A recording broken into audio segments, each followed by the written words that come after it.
బాలా, ఈ బాలా ఎక్కడికి వెళ్ళాడు? బాలా, బాలా ఎక్కడికి వెళ్ళాడు? ఇంత పొద్దున్నే? ఏమైందమ్మా? వినపడలేదా? బాలా ఎక్కడున్నాడు? ఉదయం నుంచి కనిపించట్లేదు. కొంపదీసి వాడు మళ్ళీ పారిపోయాడేమో.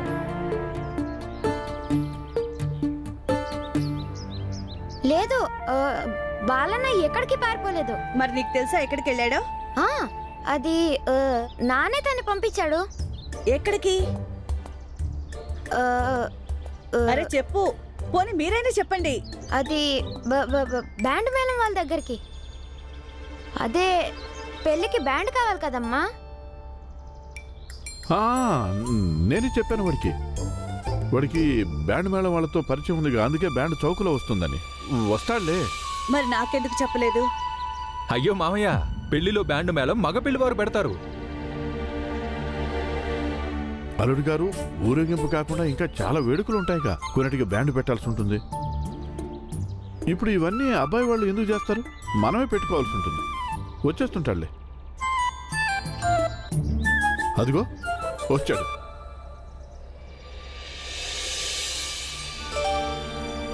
ఎక్కడికి వెళ్ళావురా?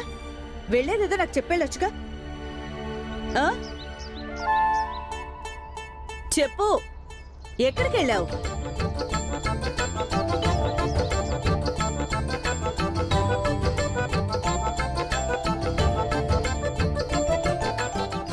పెళ్ళి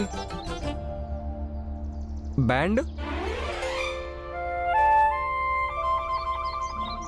అదే బ్యాండ్ వాళ్ళ దగ్గరికి వెళ్ళాను. తక్కువకే వస్తుంది. ఆనంద్ ఇక్కడి నుంచి సైకిల్ చేశాడు.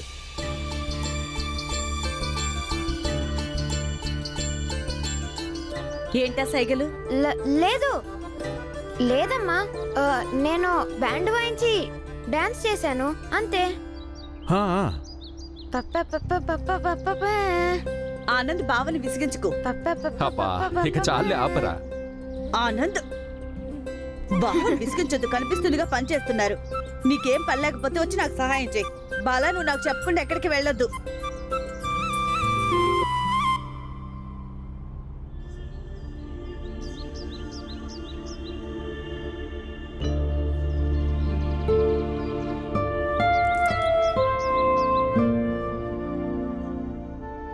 అరే సారు, చెప్పులో బూట్లో కొనుక్కోండి.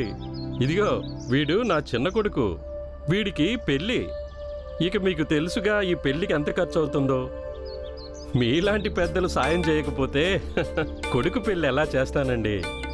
వ్యాపారం ఎలా చేయాలో ఒకసారి చూడు. కుంటోడు కూడా చెప్పులు అడుగుతాడు. చూసావా, మాటల్లో ఆయన బుట్టలో వేసి చెప్పులు ఎలా అమ్మేశాడో? చూడు చూడు. దండాలు బాబు.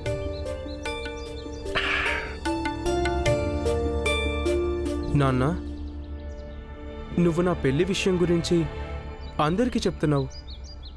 నాకు నచ్చటం లేదు. ఏమన్నావు? బయటికి రా.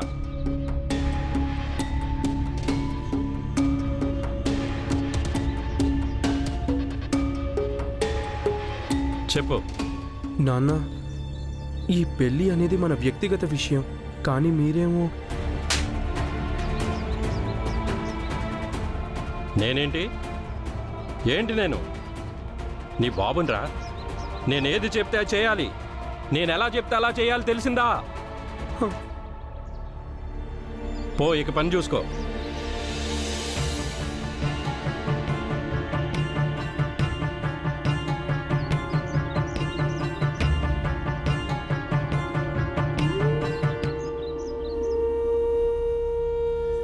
నాన్న, నేను భీమ్కి అన్ని వివరాలు చెప్పాను. నువ్వేం చెప్పావో అన్నీ వాడికి చెప్పాను. వాడు చెప్పిందంతా విని ఒక చీటీ రాసిచ్చాడు. నాతో చెప్పాడు, ఈ చీటీ జాగ్రత్తగా మీకు ఇవ్వమని.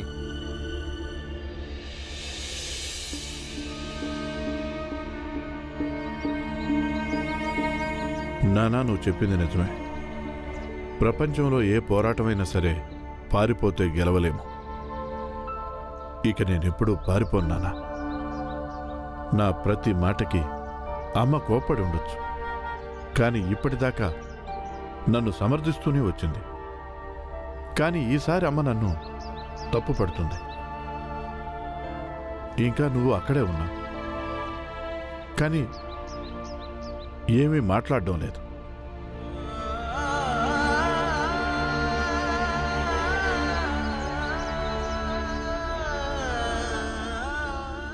అప్పుడు నాకు అర్థమైంది, ఇది పోరాటం కాదు, అమ్మ మొండి పంతమని.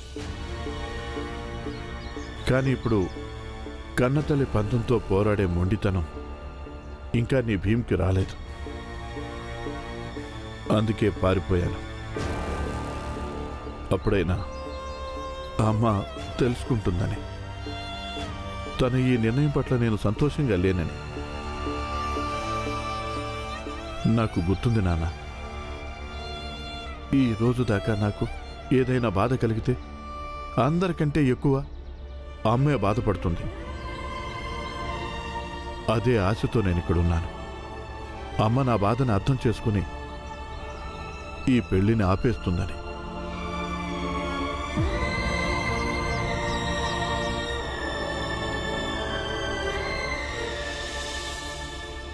ఒకవేళ ఈ పెళ్లిని ఆపలేదనుకో, అప్పుడు నేను అనుకుంటాను, నేను నా మంజులక్కకి ఎందుకు పనికిరాని వాణ్ణని.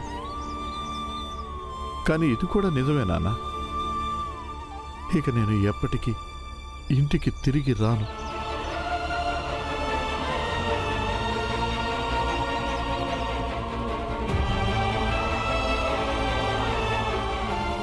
జీవితాంతం ఈ బాధతోటి ఇంటికి దూరంగా ఎక్కడో బతుకుతాను. నేను నా ఇంట్లో చిన్నవాడిగా ఎందుకు పుట్టానా అని.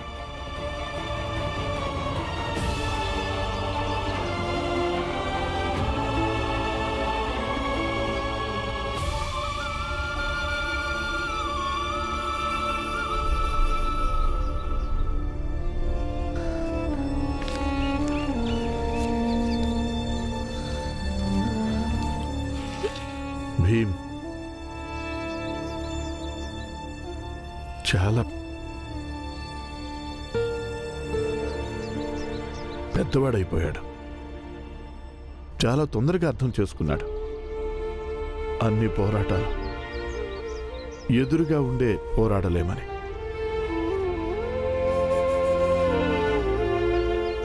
ఈ విషయం నువ్వు అర్థం చేసుకున్నావు, కానీ నేను అర్థం చేసుకోలేకపోయాను. భీమాబాయికి ఎదురుగా ఉండే నువ్వు ఎంత వ్యతిరేకించగలిగేవాడివో అంతగా ఆమెకి దూరంగా ఉండి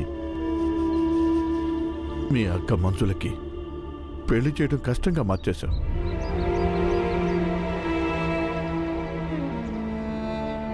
కానీ భీమ్, నాకు మీ అమ్మ గురించి చాలా బాగా తెలుసు. ఆమె నీ తల్లి. తన మనసు చాలా గట్టిది. తను ఈ పెళ్లి చేసి తీరుతుంది. కానీ నాకు ఇష్టం లేదు. నీ కారణంగా మీ అమ్మ సమాజం ముందు దోషిగా నిలబడటం. అందుకని భీమ్, ఇప్పుడు నేను ఇక్కడికి తీసుకురాక తప్పదు. నేను అంతవరకు ఇంటికి తిరిగి రాను. ఎప్పటి వరకైతే నేను నిన్ను ఇంటికి తిరిగి తీసుకురావడం జరగదు.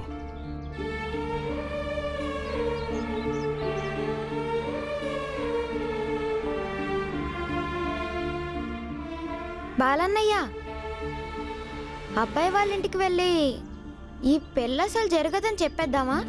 అలా చేయకూడదు ఆనంద్, మనం హద్దు మీరినట్టు అవుతుంది. వాళ్ళు కానీ విషయం అమ్మా నాన్నకు చెప్పారనుకో, అప్పుడు చాలా పెద్ద సమస్య అవుతుంది. మనం వేరే ఏవైనా ఆలోచించాలి.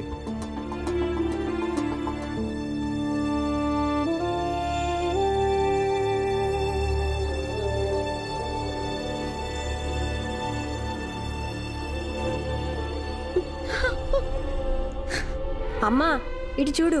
ఇక్కడ నా పుస్తకాలు పెట్టుకుంటాను, ఇంకా ఇక్కడ నేను కూర్చుంటాను.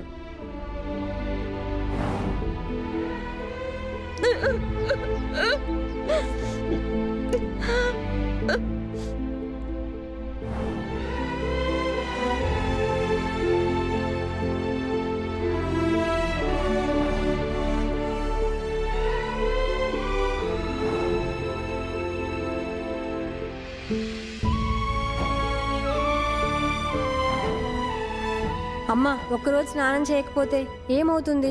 ఏమీ అవదు. కానీ నీకు తల పట్టకపోతే అప్పుడు నేను ఈ రోజంతా బాధపడతాను. నీకు తలనొప్పిగా ఉంటే నేను ఒత్తలేకపోయానని.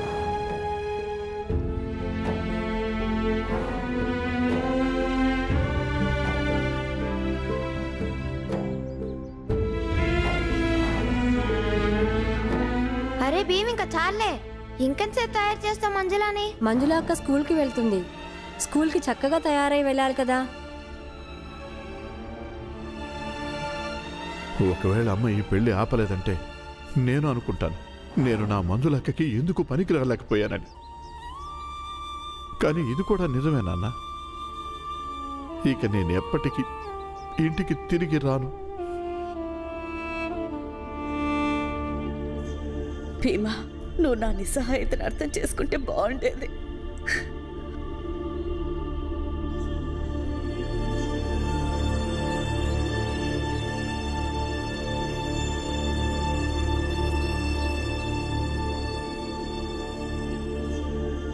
వదినా, ఇది చూడు. మంజులా పెళ్లి కోసం అని నేనే ఈ చున్నీ కుట్టాను. ఎలా ఉంది?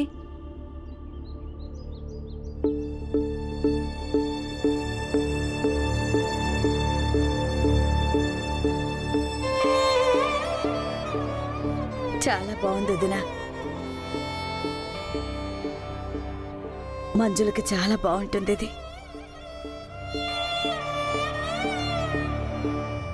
మంజుల ఎక్కడుంది? లోపలుంది. వస్తా.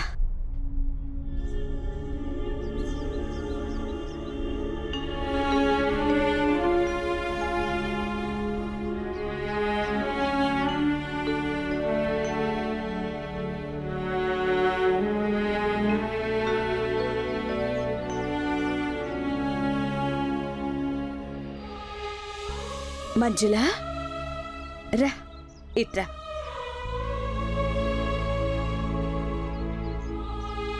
కూర్చో.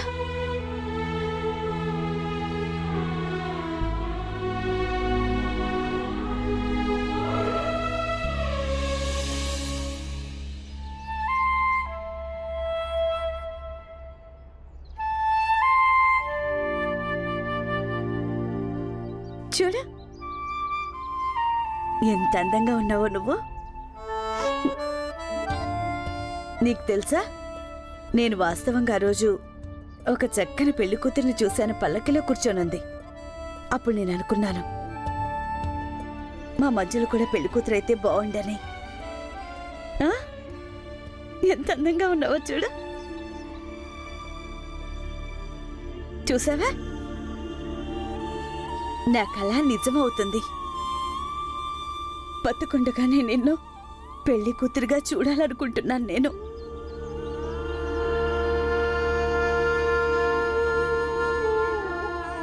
బాలన్నయ్య, నా దగ్గర ఒక ప్లాన్ ఉంది. దానివల్ల మనం తేలిగ్గా మంజుల పెళ్ళి ఆపే ప్రయత్నం చేయొచ్చు. ఏంటది? భీమ్ ఇప్పుడు దాకా ఏవేవో చేశాడు. అవి ఆలోచిస్తే ఒక విషయం అర్థమవుతుంది. ఏదైనా సమస్య వచ్చినప్పుడు భీమ్ ఎలా ఉదాహరణ ఇస్తాడో ఆ తప్పెందుకు జరిగిందని. ఎలాగంటే అమ్మకు ఆ పల్లకిలో పెళ్లి కూతురు చూసి ఈ ఆలోచన వచ్చిందో మంజులకి పెళ్లి చేయాలని. అచ్చం అలాగే మనం గనుక ఇప్పుడు ఈ ఉదాహరణ ఇస్తే మంజులకి పెళ్లి చేయడం తప్పు అన్నప్పుడు. కానీ అది ఎలా అవుతుంది? అది బాలన్నయ్య,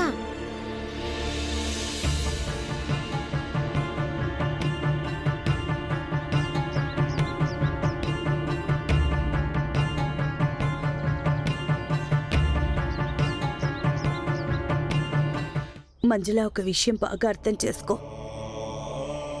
మీ అమ్మకి నీ సంతోషం కంటే ఏది ఎక్కువ కాదమ్మా.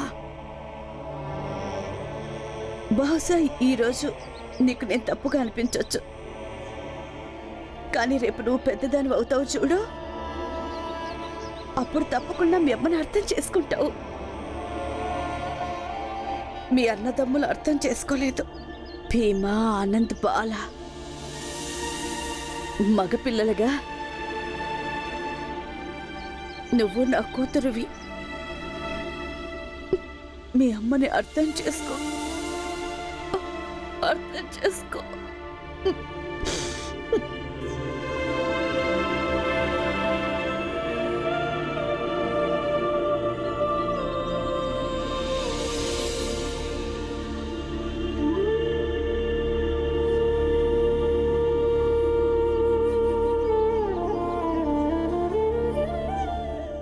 చాలా అందంగా కనిపిస్తున్నావు, కానీ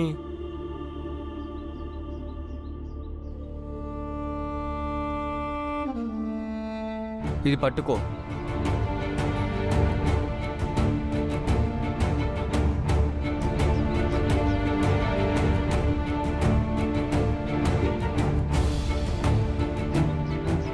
నేను భీమ్ని కలిసి వచ్చాను. వాడు తన అక్కని ఇలా చూడాలనుకుంటున్నాడని చెప్పాడు, పుస్తకాలతోటి. ఇక అలా జరగాలంటే ఇప్పుడు ఈ పెళ్లి జరగకూడదు. మంజుల, నేను భీమ్ అంత తెలియగలవాడిని కాదు, కానీ భీమ్తో పాటు ఉండి కొంత నేర్చుకున్నాను. నేను దాన్ని ఉపయోగిస్తా. నేను నీకు ఒట్టిస్తున్నాను, మేమిద్దరం కలిసి నీ పెళ్ళి ఆపడానికి ఏం చేయగలమో చేస్తాము. ఒకవేళ మేము అలా చేయలేకపోతే మమ్మల్ని క్షమించు మంజుల. మేము భీమ్కి కూడా క్షమాపణ చెప్తాము. వాడి అన్నలిద్దరూ ఎందుకు పనికిరాని వాళ్ళని.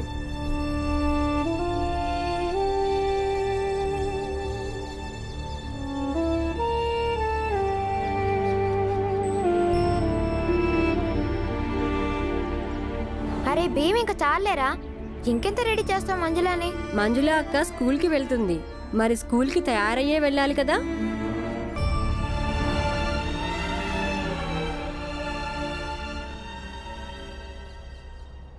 ఆనంద్, నువ్వు ఈ కాగితం తీసుకొని అటుపక్కకు వెళ్ళు. ఆ వీధిలో ఎంతమంది పెళ్ళైన ఆడవాళ్ళు ఉన్నారో వాళ్ళని వివరాలు అడిగి అన్నీ పేపర్లో రాసుకో. నేను ఇటు పక్కకు వెళ్తాను. సరే బాలన్నయ్య.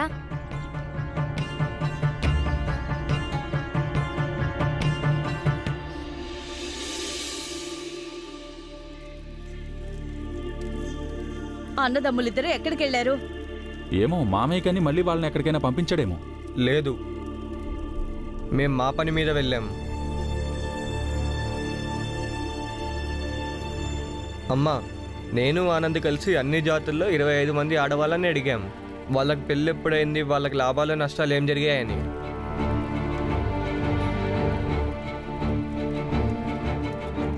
అయితే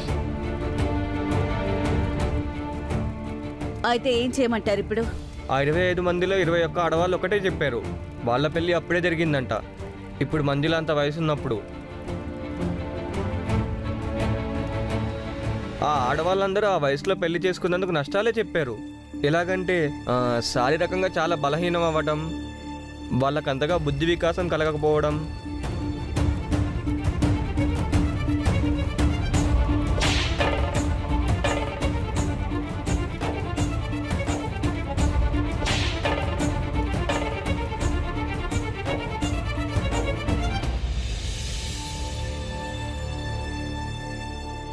అలాగే అమ్మా, ఎవరు ఒక్క లాభం ఉందని కూడా చెప్పలేదు.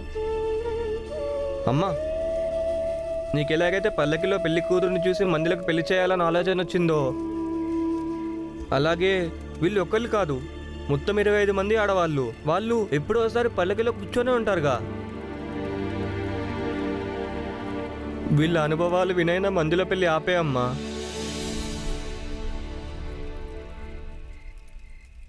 ఒప్పుకో అమ్మా.